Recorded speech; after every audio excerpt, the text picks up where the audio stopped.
Hola, ¿qué tal? Buenas noches. Mi nombre es Fernando Zapata y les doy la bienvenida a este Centro de Francia.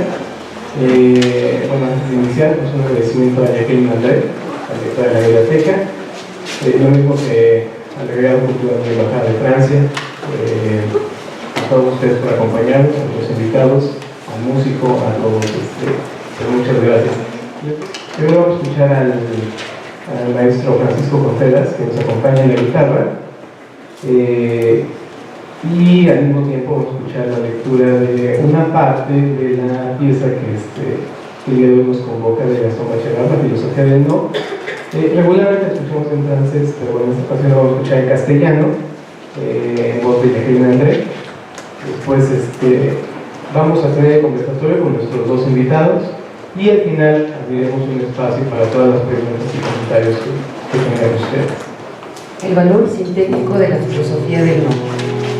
Esta exigencia de nociones fundamentales dialectizadas, esta preocupación por mantener en discusión los resultados obtenidos, esta acción polémica incesante de la razón, no deben inducirnos a error respecto de la actividad constructiva de la filosofía del no. La filosofía del no no es una voluntad de negación. No procede de un espíritu de contradicción que contradice sin pruebas, que suscita argucias vanas. No huye sistemáticamente de toda regla. Por el contrario, es fiel a las reglas dentro de un sistema de reglas.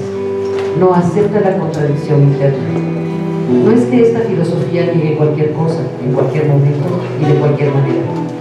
Es solamente en determinadas articulaciones y en definidas cuando da origen al movimiento intuitivo que la caracteriza y que determina una reorganización del saber sobre una base más amplia. Nada tiene que ver tampoco la filosofía del no con una dialéctica a priori, y en particular no puede prácticamente movilizarse en torno a dialécticas hegelianas. Esto fue nítidamente indicado por C. Bialobrevsky. Para este autor, la dialéctica de la ciencia contemporánea se distingue claramente de las dialécticas filosóficas porque no es una construcción a priori y traduce la marcha seguida por el espíritu en el conocimiento de la naturaleza. La dialéctica filosófica, la de Hegel, por ejemplo, procede por oposición entre tesis y antítesis y la fusión de ambas en una noción superior de la síntesis. En física, las nociones unidas no son contradictorias como en Hegel. La tesis y la antítesis son más bien complementarias. Y un poco más adelante, Bialobrevsky señala que existe un cierto parecido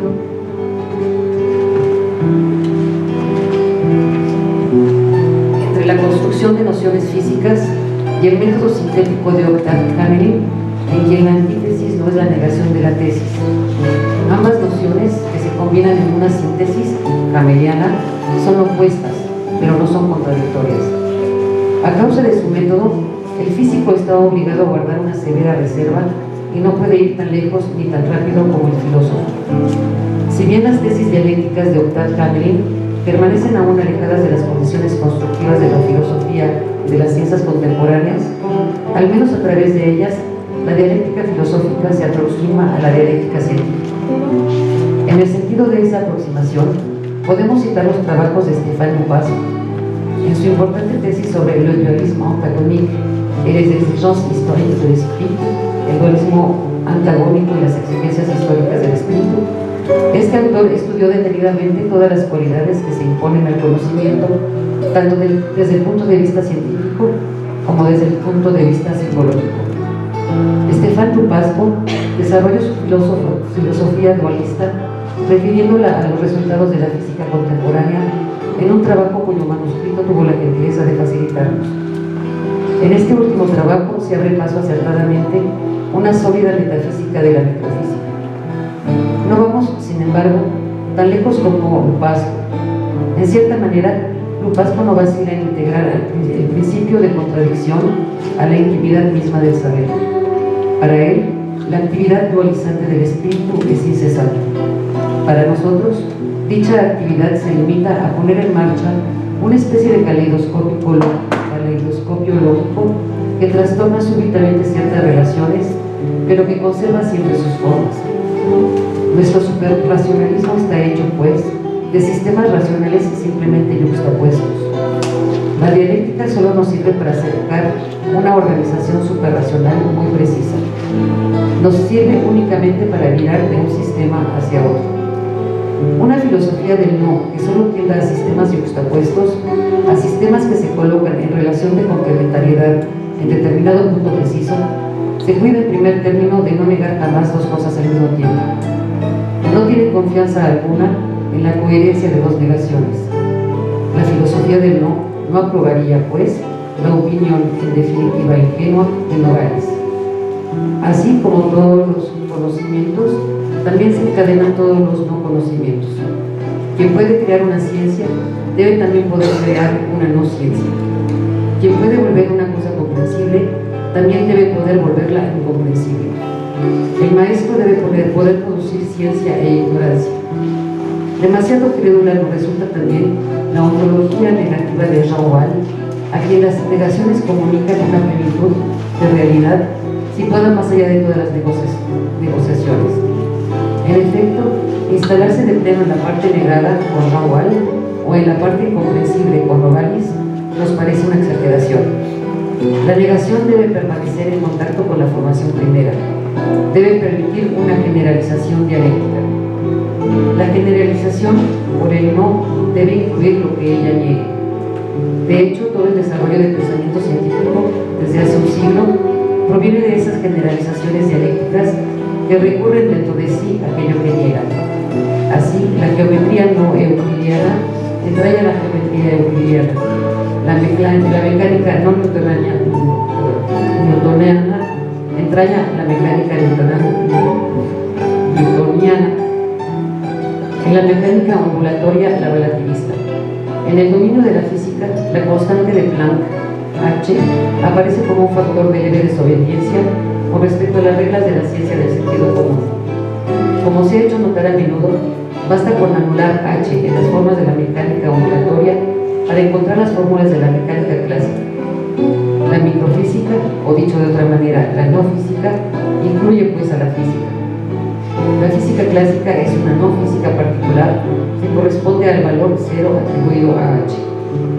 De hecho, muchas generalizaciones dialécticas, independientes al principio, adquirieron coherencia. Así, la mecánica no newtoniana de Einstein se ha expresado con toda naturalidad en la geometría no euclidiana de Riemann. Pero el filósofo debe vivir esta coherencia en su justo valor. No es automática y tampoco se da fácilmente. El filósofo que quiere aprender el superrelacionismo no debe instalarse en él con un solo movimiento. Debe experimentar sucesivamente todas las aperturas del racionalismo.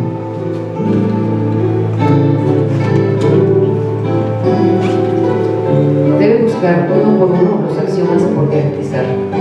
Un solo axioma dialectizado basta para hacer cantar toda la naturaleza.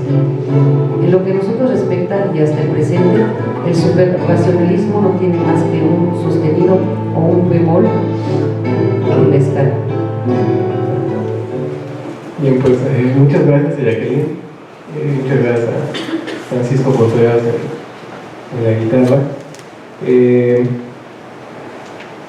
Bueno, escuchamos una pequeña parte del último apartado del ensayo La filosofía del no. Y bueno, pues vamos a iniciar con el conversatorio. En este ciclo Filoletras solemos tener autores que en algunas ocasiones han sido considerados filósofos, en otras literatos, y en esta ocasión, bueno, justamente tenemos la oportunidad de conversar sobre un escritor que resulta un poco difícil de clasificar, dado la producción que tuvo, dado su pensamiento. Podemos pensarlo como epistemólogo, como filósofo, como literato, como crítico de literatura, etc., ¿no? Entonces, pues vamos a iniciar con nuestros invitados. Tenemos a Mauricio Arcila, él es historiador, doctor en filosofía por la Universidad Iberoamericana, y a la doctora Tania Costa, que es doctora en investigación psicoanalítica y también docente de la misma universidad. Entonces, pues para iniciar a hablar de este autor, pues sí conversando un poco sobre el contexto sociohistórico, político, para que vayamos ubicando, ¿no?, qué clase de escritor pues tenemos el gusto de discutir el día de hoy. Muchas gracias antes por acompañarnos. Muchas gracias a Fernando, a Tania, a la Casa de Francia, a todos los asistentes por estar aquí presentes. Bueno, el día de hoy nos convoca la obra de Gaston Bachelard, La filosofía del no. Pues hablar de este autor es un poco complicado, porque el periodo histórico, en que es casi un siglo de producción literaria en diferentes campos o diferentes narrativas que abarca desde las ciencias exactas, la literatura, la filosofía y la historia. Y por eso se hizo un tanto que, de todas estas disciplinas tendría una mirada no convencional. Es un científico no convencional, un filósofo no convencional, una literatura no convencional. Entonces ahí está, la dificultad. Y una de las claves quizás importantes para tratar de comprender un poco su pensamiento, creo que él estaría, un poco, le costaría utilizar esta palabra de comprensión. Vamos a ver ahorita un poco más adelante porque él hablaría más bien como de los obstáculos epistemológicos, los obstáculos del pensamiento. Entonces, desde esta propuesta de tratar de abarcar todas las disciplinas en las que este autor influye y desarrolla trabajo, sería importante trabajarlo desde una perspectiva epistemológica, es decir, trabajarlo desde la teoría del conocimiento. Es un autor que es de finales del siglo XIX y para 1912 ya se había doctorado en ciencias exactas, en ciencias naturales, y su recorrido o su formación como pedagogo, como docente, se da en escuelas públicas donde enseña las materias de física y de química. Entonces esta es una noción importante, que se doctora, pero luego su campo de intervención es con alumnos, en un nivel, de preparatoria, donde él puede comprender de una manera, también se hace la necesidad de transmitir todos esos conocimientos de una manera, para alumnos que se están iniciando en este tipo de áreas. Y luego, en los años 50, pasada la guerra, donde él tuvo también diferentes intervenciones y participó de diferentes maneras, él logra una plaza en la Sorbona que se llama Historia y Filosofía de la Ciencia, que es una plaza que había sido, ocupada, que había sido representada por las escuelas de los racionalistas. Eran científicos que pertenecían a esta escuela racionalista, y con él logra, él tiene un dilema en el momento en el que tiene esta plaza: o aborda la historia de la ciencia o la filosofía de la ciencia de una manera, tradicional, histórica, o la aborda desde una postura problemática más epistemológica. Es decir, él se encuentra en el dilema si al tratar de abordar el problema de la ciencia, de la historia y la filosofía, lo hace de una manera cronológica o lo hace de una manera epistemológica, donde se pregunta sobre los procesos históricos, que son evidentes de la ciencia. Esto costaría, mucho para tratar de entender su pensamiento, ya que el campo que él está ocupando es un campo que había pertenecido a los racionalistas, que trabajaban, repito, la historia y la ciencia de una manera más tradicional, más cronológica. Entonces creo que estos puntos son importantes a concebir en su formación, y luego cómo él se debe enfrentar al problema de la ciencia, ya no desde una historia tradicional o de una filosofía tradicional, sino desde el campo epistemológico como tal. También comentando, con Fer, habíamos hablado un poco que sería importante mencionar el trabajo poético de Bachelard. Entonces, mientras él está escribiendo esos textos de corte científico, al mismo tiempo está haciendo también crítica literaria.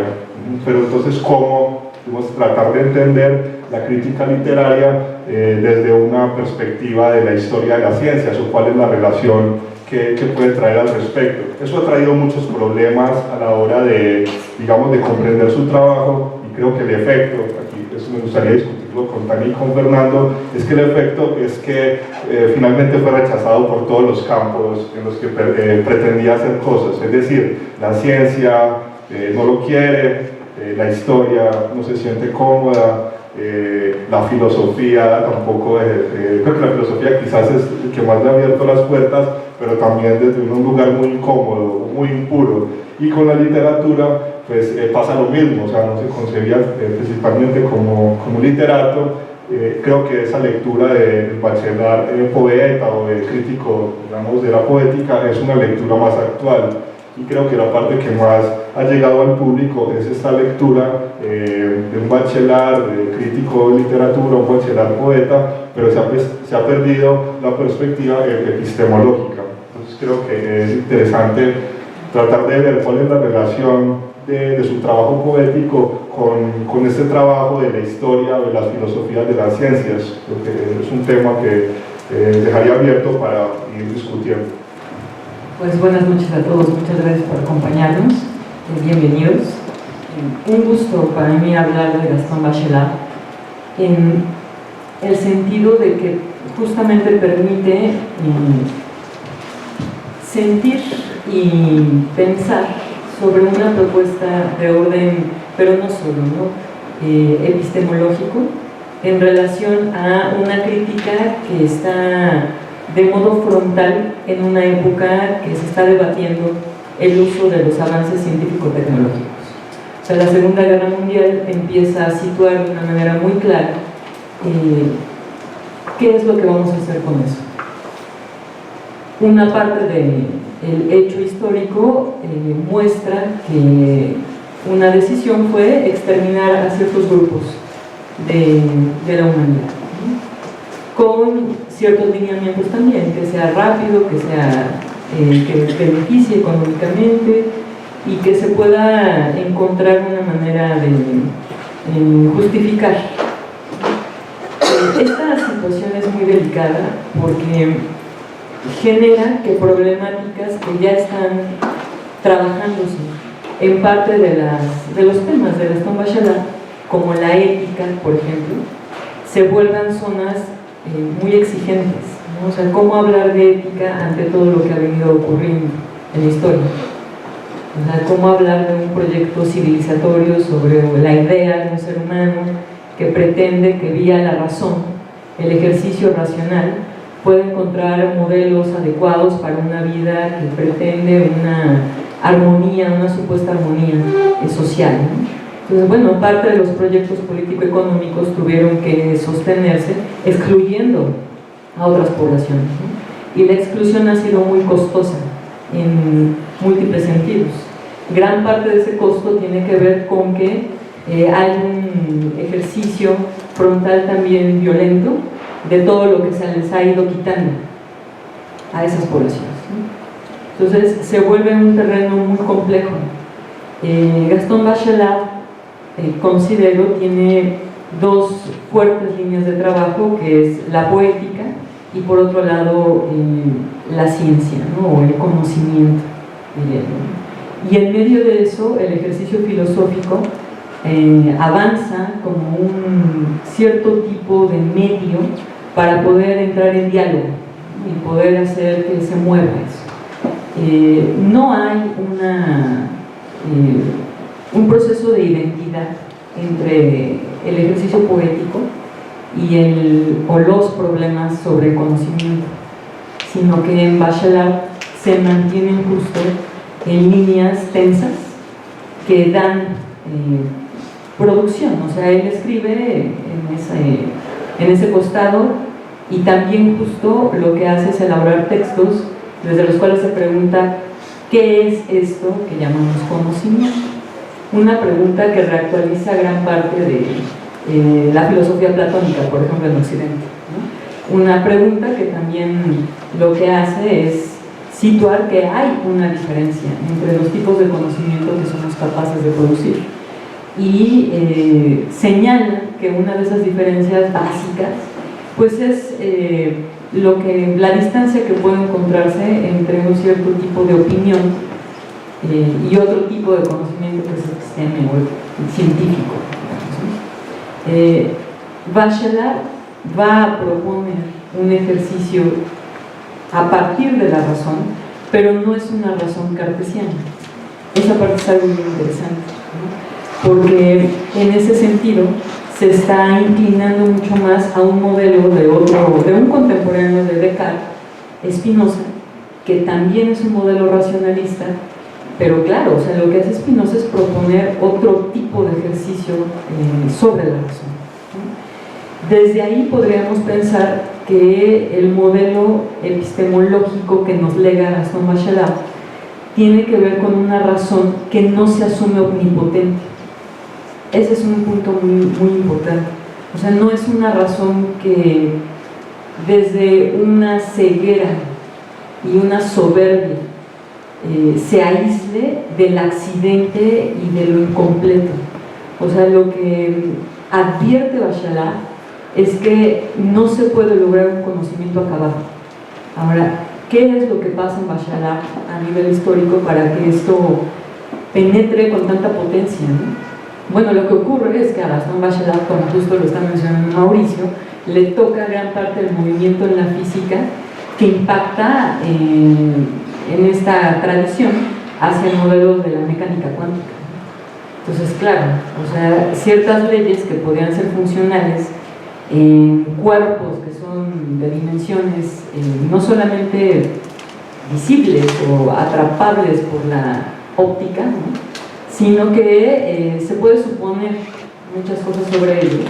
La mecánica cuántica lo que hace es avanzar sobre otro tipo de organización y que tiene que ver con condiciones subatómicas, ¿no? Entonces, esta condición de la mecánica cuántica le va a permitir a Bachelard lanzar justo un ejercicio de pesquisa epistémica para poder fracturar un modelo que no es ya lineal, ¿no? O sea, el modelo sobre un conocimiento recto que pretenda una verdad absoluta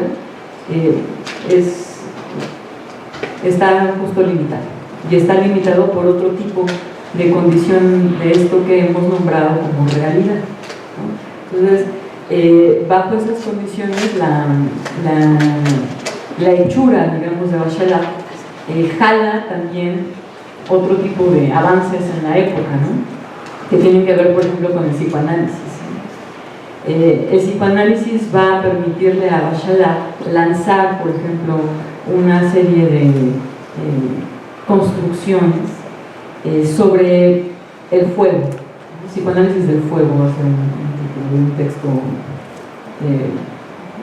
digamos, como muy amable, ¿no? O sea, es un texto en donde plantea justo que sería realmente pues, parte de una estupidez señalar que el fuego fue como un efecto de un cierto tipo de ejercicio de holgazanería de alguna parte de nuestra historia en un ser humano que se pone a frotar dos piedras, ¿no? Y se tendría que ver con una condición erótica. Dice, hay una praxis erótica en el animal humano que tiene que ver con la, digamos, con la complejidad de producir calor al frotar dos cuerpos, ¿no? Entonces, al frotar dos cuerpos se produce calor y entonces el advenimiento del fuego, que es una condición histórica que delinea una cartografía distinta de lo que somos, ese hecho se muestra como una condición de la praxis erótica de lo que somos. O sea, es una suerte de ejercicio que va más allá de la experiencia y que permite justo otro tipo de constitución de la historia, del animal histórico, ¿no? Entonces, hay en estos encuentros con el psicoanálisis, claro, también otros con el surrealismo, por ejemplo, ¿no? Y en ese sentido pensaba en uno pues el único texto de análisis biográfico literario que tiene que sobre el conde de Lautréamont, ¿no? Que además justo Bachelard va a ser un crítico muy frontal ante el modo en cómo se analiza a los literatos, ¿no? Y particularmente la poesía. O sea, la poesía en tanto hecho de creación de Bachelard no requeriría un tipo de interpretación que la mate, ¿no? Sino más bien un tipo de ejercicio que pueda justo como entrar en una discursividad que le permita fluir con lo que se está nombrando, ¿no? O renombrando en el ejercicio poético, ¿no? Entonces son, digamos, aspectos en la historia que el siglo XX tiene fracturas todo el tiempo. Y resulta muy interesante que bueno, entre la misma, justamente entre la misma literatura y filosofía, suele haber una división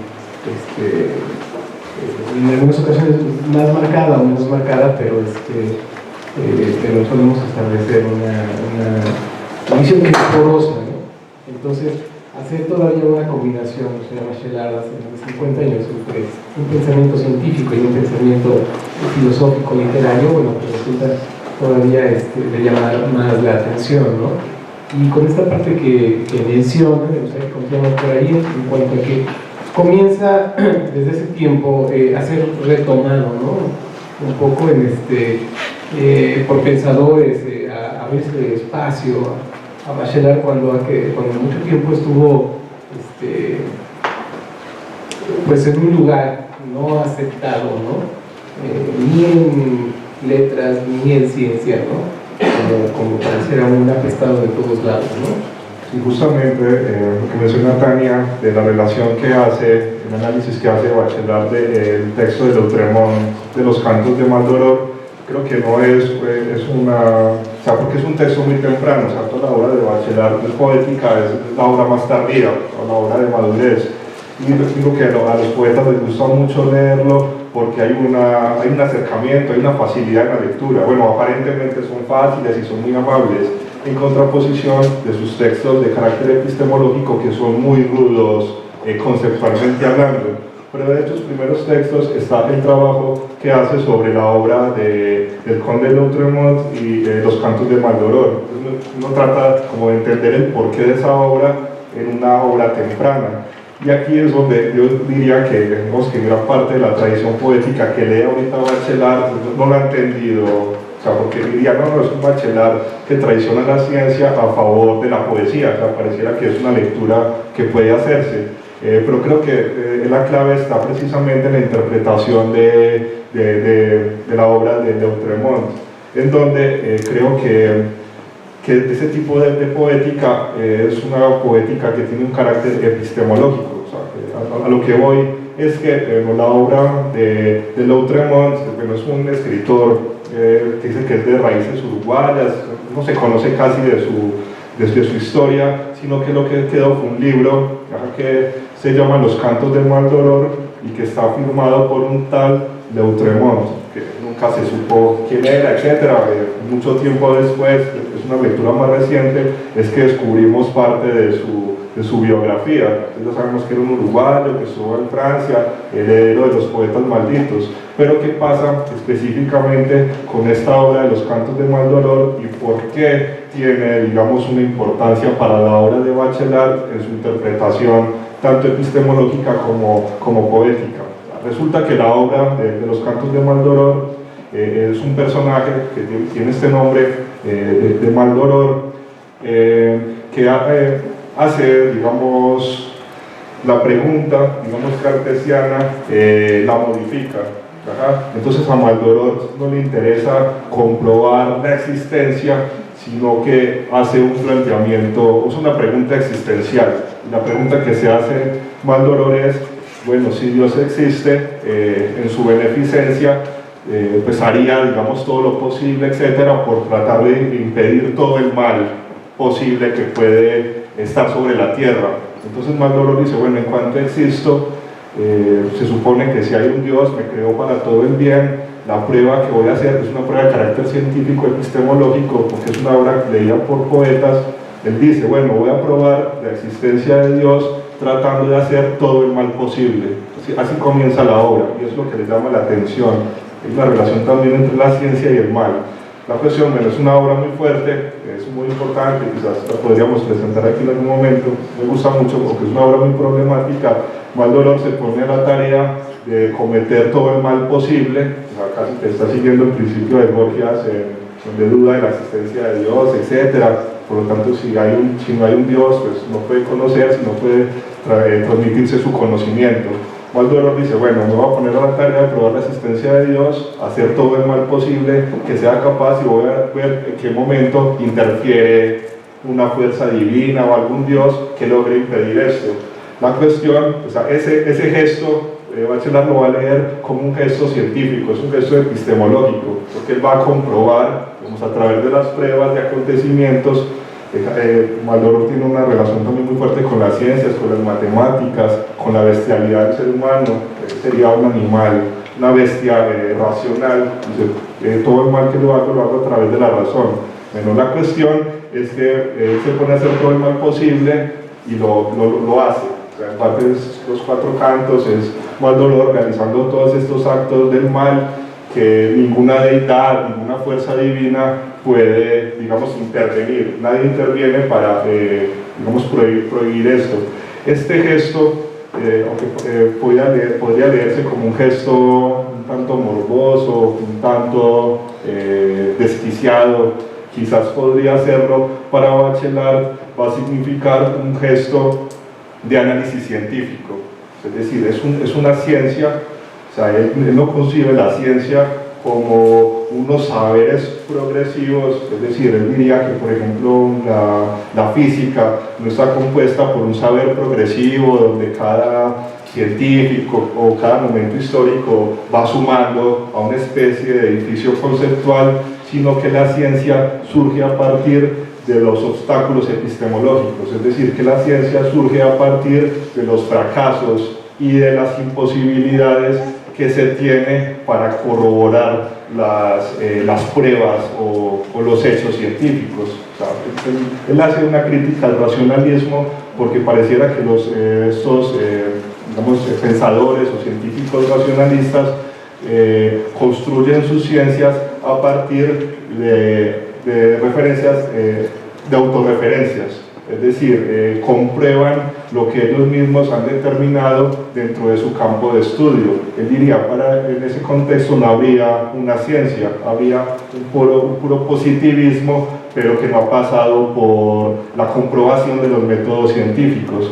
Entonces, el tipo de la ciencia que entiende Bachelard es una ciencia que está construida a partir de los obstáculos, a partir de las imposibilidades y a partir de las impurezas mismas de los discursos. Ahorita, como comentaba Tania, por ejemplo, el campo de la física o de la física nuclear, etcétera, pues ya no son campos puros de saber, sino que necesitan de otros elementos, de otras ciencias que le permitan, digamos, seguir construyendo, aunque no en un sentido progresivo, sino en un sentido de una dialéctica negativa. Creo que sería como una interpretación. Luego más adelante voy a explicar qué es esto de dialéctica negativa en contraposición a una dialéctica, digamos, de carácter hegeliano, ¿no? Pero creo que entonces un tanto la clave para tratar no de entender, sino de aproximarse, digamos, a la multiplicidad de este autor, si es concibiendo la poesía en sí misma como una pretensión epistemológica, y que creo que esa no es la lectura que haría un tanto falta, digamos, a la crítica de la poesía actual, quienes han visto una creación poética en detrimento de un conocimiento epistemológico. Yo diría lo contrario, que la poética en Bachelard es una expresión epistemológica, ¿verdad? Pero repito, no edificante, sino negativa, es decir, que surge a partir de los problemas de cada una de las ciencias que al autor le interesa pensar y problematizar. Está interesante eso, en especial recordaba justo lo de, digamos, los cantos con el personaje que antecede, que por supuesto hay una influencia de Sade, que es muy claro, en parte de Occidente con el ejercicio institucional de cierta praxis religiosa, pues el catolicismo, ¿no? Hay una afrenta directa a sumarse a, pues digamos que al costado de los escépticos, ¿no? En donde Dios parece no solamente suponerse ya muerto, sino que habría que preguntarse entonces qué se hace con su cadáver, ¿no? Porque, ajá, sí, y luego, porque sigue ahí, que sería parte de la problemática de Nietzsche, por ejemplo, ¿no? Que detecta por ahí Heidegger también, ¿no?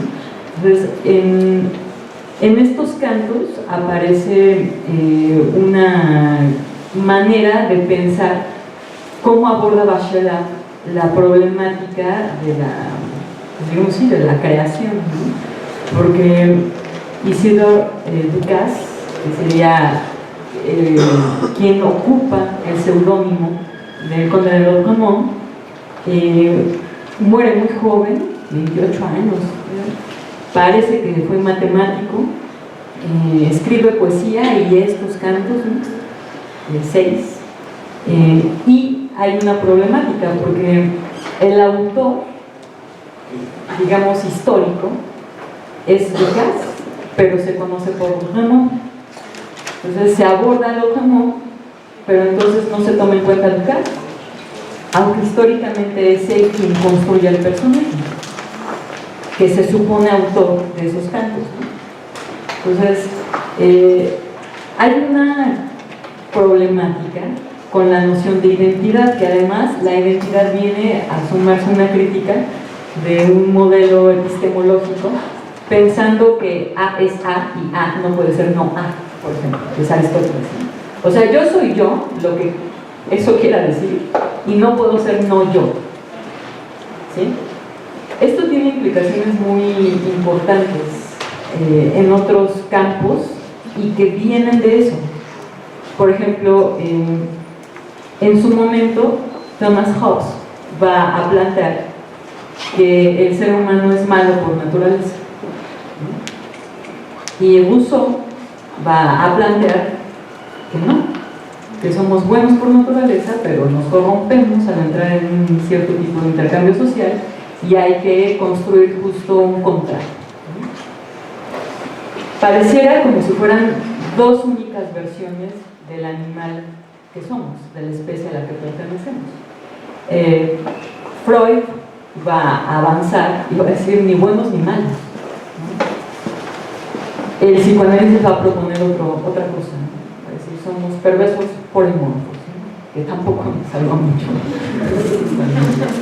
nos mete en otra problemática, ¿no? Entonces esta condición del psicoanálisis implicaría que efectivamente hay otro modo de pensarnos, ¿no? O sea, hay otro modo de pensarnos en donde A puede ser no A al mismo tiempo. Entonces, esta lógica impacta justo en el modelo de construcción del conocimiento. El llamado obstáculo epistémico o epistemológico para Bachelard tiene que ver con los modos en cómo hemos aprendido a pensar. Y eso, pues, nosotros le llamamos educación. Y la educación no reside en un ámbito institucional, o sea, la educación aparece cuando empezamos a tener un tipo de intercambio con los demás, o sea, todo el tiempo. Entonces, Bachelard va a plantear 10 obstáculos epistemológicos para poder tener una fractura que nos lleve justo a otro tipo de dialéctica desde la cual construir un modelo distinto, ¿no? Por ejemplo, uno de esos obstáculos, ¿no? Es el lenguaje. Dice, utilizamos términos que en realidad ni siquiera nos hemos preguntado qué significan y los usamos para explicar cosas y a partir de esa explicación construimos un modelo sin ni siquiera detenernos y ver qué estamos diciendo, ¿no? Y si son pertinentes o no, o qué estamos tratando de decir. Por ejemplo, ¿no? El bullying. A partir de que ese término empieza a impactar cierta parte de la institución, ¿no? Pública, de salud pública, que si los niños, y si uno molesta al otro, entonces hay que llamarle a eso, y entonces se empieza a cualificar y se empieza a desarrollar un cuerpo teórico y se les empieza a indicar a los profesores, a las profesoras que sí, que no, a los papás, etc. y muy probablemente ni siquiera haya claridad en a qué se está refiriendo, ¿sí? O sea, las prácticas que solemos ubicar en esta condición general como violentas requerirían de un análisis más cuidadoso, no tan suelto, no tan burdo. Otro de los obstáculos epistemológicos que menciona Bachelard, por ejemplo, tiene que ver con las estadísticas, ¿no? Es lo cuantitativo. O sea, dice, es que lo cuantitativo es una parte para poder abordar algo, pero no es el todo de algo. O sea, poder contar estadísticamente, por ejemplo, cuántas personas en la Ciudad de México consumen tal mercancía, pues ese es un costado, pero no agota la complejidad de la situación.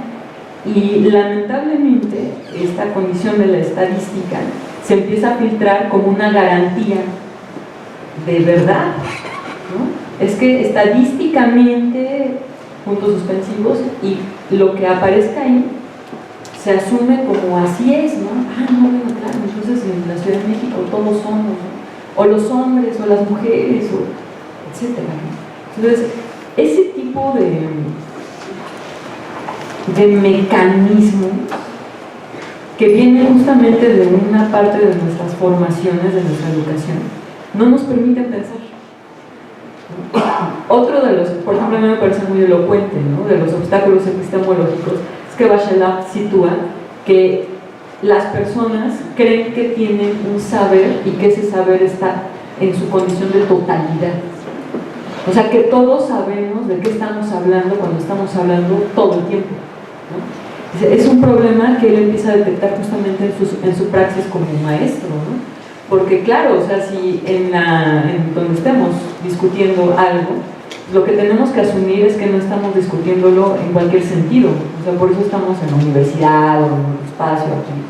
O sea, que hay cierto rigor. Si no podemos asumir eso, no tiene sentido lo que vamos a pretender hacer, porque entonces tendremos que asumir que cada quien desde su experiencia puede arrojar una verdad en términos de lo absoluto, ¿no?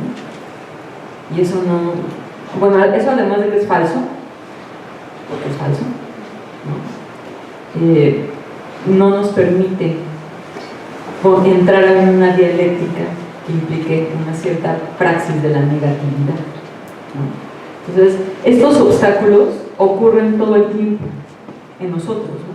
El asunto con Bachelard es que él sí subraya que si nos sentimos comprometidos justo a discutir de una manera un poco más seria algo, sí habría que atender eso, ¿no? O sea, habría que atender que venimos con una serie de construcciones que nos anteceden y que no nos damos cuenta de que estamos repitiendo cosas que no estamos, digamos, como en condiciones de confrontar. O sea, habría que pensar primero qué estamos, digamos, como construyendo, desde dónde, y probablemente después estemos en una disposición para poder entrar a otro tipo de diálogo, ¿no? Porque si partimos de yo tengo la verdad, pues entonces sí, eso es imposible. Bien, pues para ir justamente, ¿no?, al texto propiamente que nos convoca a la filosofía, ¿no?, en donde parece que Bachelard tiene una lucha contra esto que ya comienzan a mencionar de las ilusiones de conocimiento, ¿no? ¿Qué es la filosofía? Bueno, pues mencionamos algunos elementos de importancia de su epistemología y también de su poética, ¿no? En ese sentido, creo que para tratar de poner a Bachelard en contexto, que repetimos que es un autor que tiende un tanto al aislamiento conceptual, al aislamiento disciplinario como tal.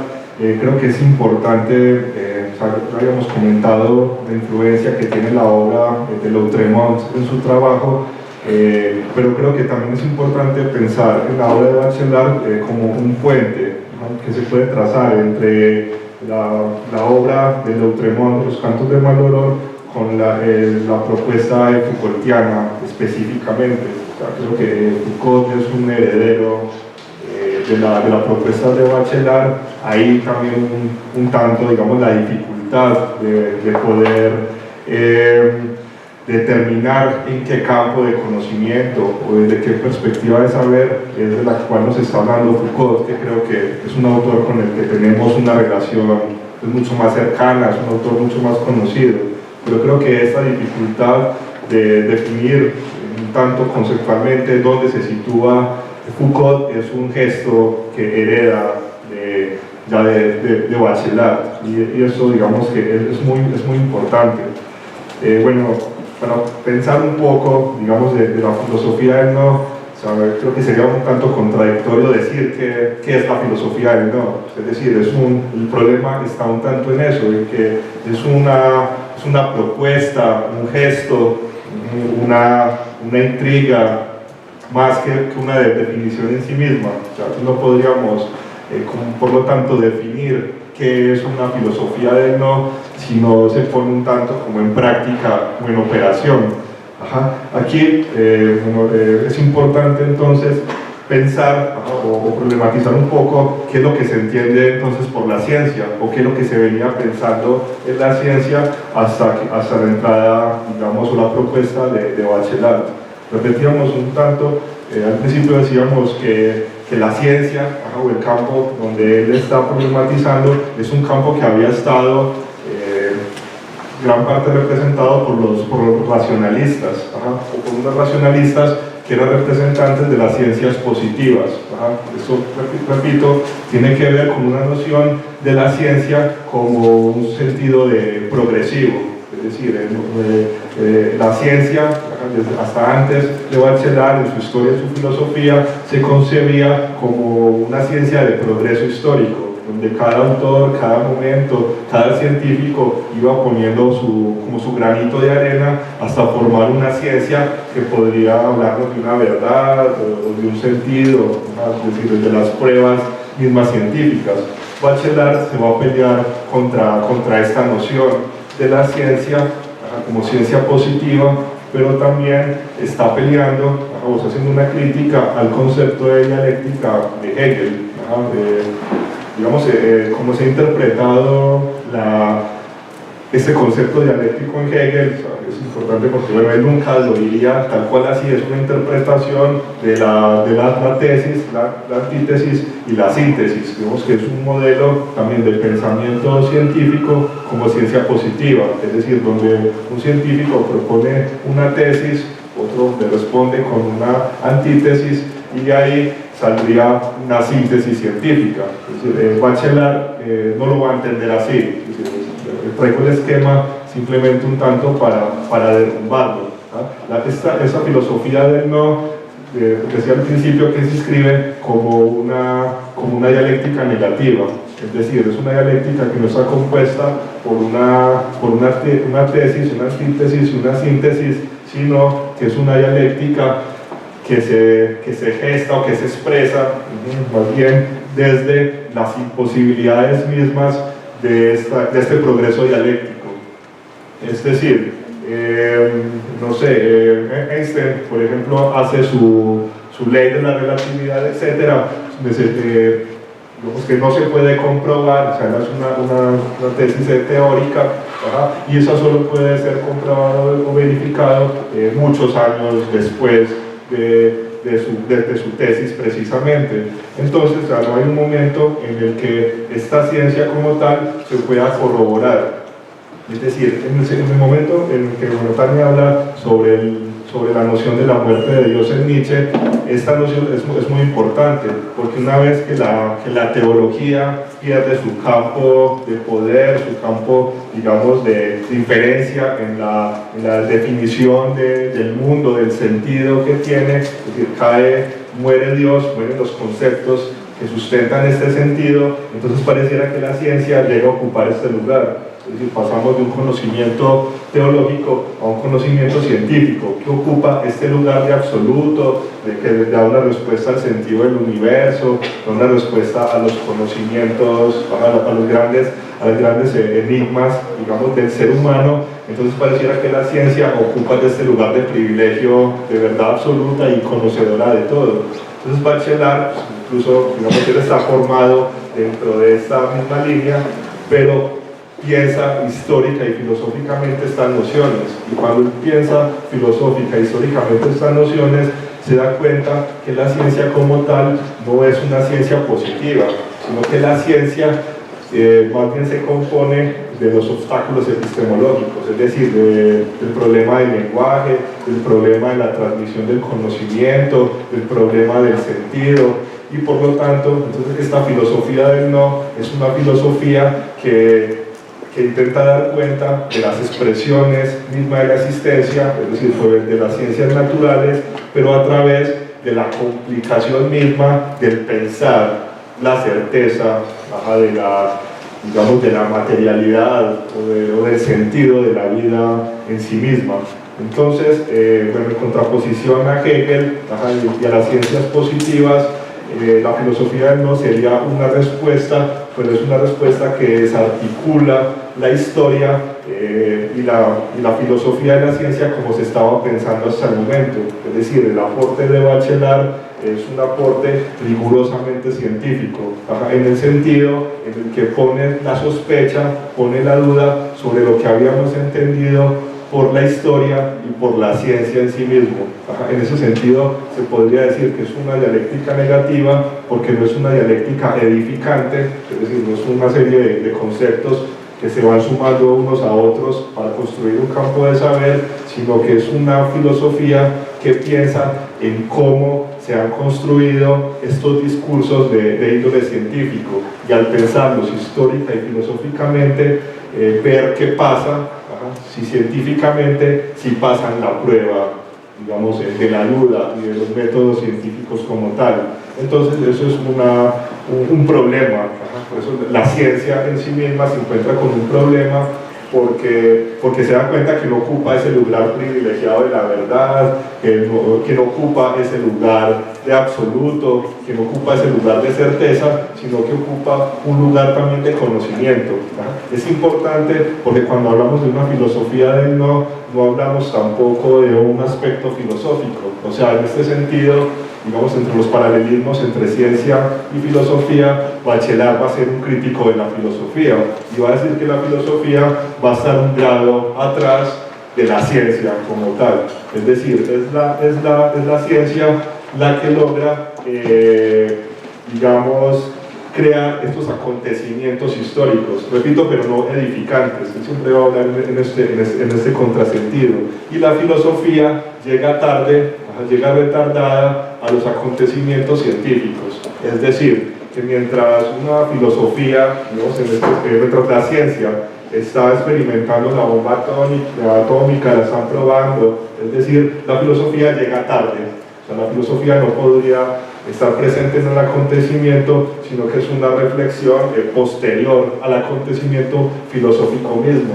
Entonces se puede decir que esta filosofía del no es una especie de contrafilosofía que le pregunta a la ciencia, o es una ciencia preguntándose a sí misma sobre la veracidad de sus acontecimientos científicos. Subrayaría en esta parte, que por supuesto es una gran invitación para que se lea Gastón Bachelard, que la obra es amplia también, que tendríamos una manera en cómo hacer visible parte de la preocupación de este pensador. Esa manera tiene que ver con los límites de lo que conocemos, de lo que podríamos conocer y cuáles son los efectos de ese conocimiento. O sea, ¿por qué a alguien le puede interesar distinguir entre un tipo de conocimiento y otro? O sea, ¿para qué? ¿O por qué sería, importante revisar la currícula de la universidad a la que vamos a ir? O el libro que vamos a comprar, o la persona con la que vamos a ir a escuchar algo, ¿no? O el seminario, o el taller, sí podríamos plantearnos en un cierto tipo de devenir en la posmodernidad, o lo que se llama como posmodernidad. Cada quien tiene su verdad y esa verdad tiene un campo amplio de acción, ¿no? Es que yo lo veo así. a mí me pasa así, yo lo interpreto de esta manera. Entonces, hay una posición muy interesante en Bachelard, desde la cual asume que sí importa el tipo de conocimiento que podemos generar y que ese tipo de conocimiento no va a surgir de lo empírico inmediato. O sea, nosotros podemos estar horas y horas, días, meses ante un objeto como este, ¿sí? Y si alguien nos pregunta qué es esto y no tenemos referencias teóricas, no lo vamos a producir por la contemplación. ¿De dónde sale? O sea, ¿de dónde sale la posibilidad de preguntarnos, más allá de lo evidente, de lo inmediato? Justo parece que tiene efecto en relación al contacto del que somos capaces, o cuando leemos, y el lenguaje va a empezar a jugar una posición determinante en este sentido, ¿no? Porque además ya le toca a Bachelard un tipo de análisis literario que tiene que ver con la escuela de los lingüistas rusos. Entonces se va a empezar a reconstituir un modelo que implica lo que ahora conocemos como un modelo lingüístico para hacerle frente a casi o gran parte de lo que ocurre, ¿no? O sea, desde ahí es lo que mencionaba Fernando al inicio, ¿no? O sea, la filosofía puede ser entendida como parte de la literatura, que es lo que diría Derrida también, ¿no? O sea, la filosofía no es otro campo como el de especialista, ¿no? Es, digamos, un género literario, ¿no? Entonces, ¿qué es lo que hay, ¿no? en esta formación del espíritu que implica esas rupturas epistémicas, ¿sí? De lo cual podemos producir justamente conocimiento? Mauricio ha apuntalado de una manera muy elocuente que no se trata de una visión acumulativa, ¿no? O por bloques, por fases, ¿no? Porque supondríamos que ahorita tendríamos una mayor evolución o avance, ¿no? Gran parte de las prácticas que tenemos pues más bien denuncian otra cosa, ¿no? Se puede pensar, ¿no? En la epistemología de Bachelard en la problemática, por ejemplo, en el medievo, de la pregunta por la luz, ¿sí? Si uno lee y se acerca a algunos de los tratados, la propuesta era que se puede producir eso a partir de la combustión, quemando algo, ¿sí? Esa propuesta se modificará justamente cuando aparece pues, el foco, ¿no? La bombilla, que opera en el lado contrario. Si se quema ese filamento, no funciona, ¿sí? Entonces, pensemos en que el advenimiento de ese objeto modifica todo un planteamiento en relación a la luz, a la iluminación, o sea, cómo generarla. Ya no funciona ese modelo. Entonces, esta condición de cómo se está comprendiendo algo muestra en parte la falla de la que partimos. O sea, la posibilidad de poder avanzar en el, digamos, conocimiento de algo tiene mucho que ver con cómo lo construimos en relación a una pregunta. Ahora, ¿de dónde se generan las preguntas? Esta condición vuelve a situar que no se trata de una dimensión empírica ramplona, digamos, ¿no? O faciloide, ¿no? En donde digamos que este maremoto, ¿no? De experiencias en la posmodernidad generarían la ilusión que mencionaba justamente Fernando de que nosotros tenemos conocimiento de muchas cosas, ¿no? De muchos lugares en el planeta, de cómo viven otras culturas, de qué se consume, de cómo piensan, ¿no? Solo porque podemos estarle cambiando ahí a programas o nos conectamos en un chat con alguien. Es una ilusión, es falso, ¿no? Estas ilusiones tienen que ver con algo que Gaston Bachelard va a nombrar ensoñación. O sea, la mayor parte de nuestra nuestro devenir cotidiano, digamos, está en una experiencia que no tiene que ver con producir un cierto tipo de vínculo con lo que está frente a nosotros, sino más bien nos aleja de eso. Y probablemente una zona muy interesante de trabajo sea la relación con el otro. O sea, suponemos que conocemos qué es eso que llamamos otro. Bueno, constantemente damos cuenta de que no sabemos ni siquiera qué somos nosotros. Entonces, esta ficción de conocimiento sería en gran medida una parte de lo que Bachelard sí no va a tomar, ¿no? O sea, sí es un pensador que asume una distancia con esta forma diluida de asumir la problemática para el ser humano, ¿no? Ahora, Bachelard fue un pensador también en una condición, digamos, abierta a no caer fácilmente en desilusiones, digamos, como inmediatistas, ¿no? O sea, no es un pensador que asuma que ya no tiene sentido seguir buscando algo porque ha muerto una entidad como la de Dios, por ejemplo, ¿no? O sea, no lo es. O sea, no se queda melancólicamente penando, o sea, como sufriendo, que no puede moverse porque no puede distinguir entre el límite que han hecho, lo que han hecho con nosotros, ¿no?, de la educación, y lo que es parte genuina de lo que somos, ¿no? O sea, un cierto tipo de espíritu contemporáneo que está como derruido, ¿no? O sea, ya para qué nos movemos si no podemos conocer nada, ¿no? O si no sabemos distinguir entre lo que nos han impuesto y lo que nosotros somos capaces de pensar, ¿no?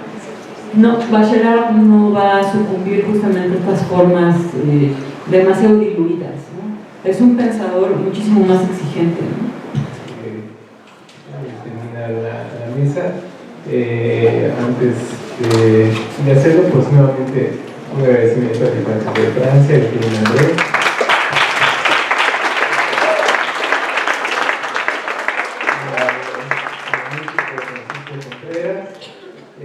A nuestros invitados, por supuesto, Mauricio, Tania, muchas gracias.